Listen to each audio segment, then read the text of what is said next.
দেখুন কি সুন্দর হয়েছে, তো মচমচে একদম হাতে করে ভেঙে যাচ্ছে। আজকে বাড়িতে পাঁপড় তৈরি করব। বাটি জল লাগলে আরও দেব।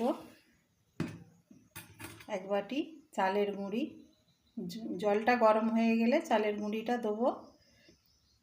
খুব সুন্দর গরম হয়ে গেছে, এরপর দিয়ে দেবো এক বাটি চালের গুঁড়ো, দিয়ে ভালো করে এটাকে নাড়িয়ে নেব।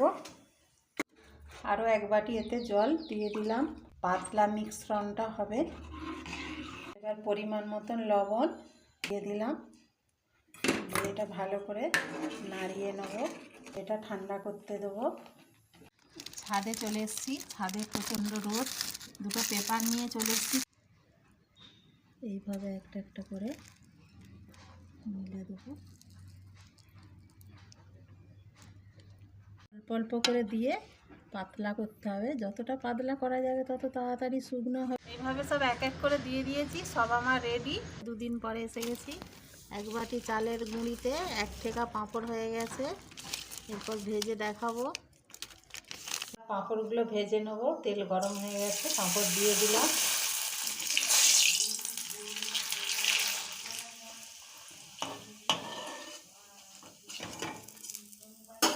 সুন্দর ফুলছে, দারুণ।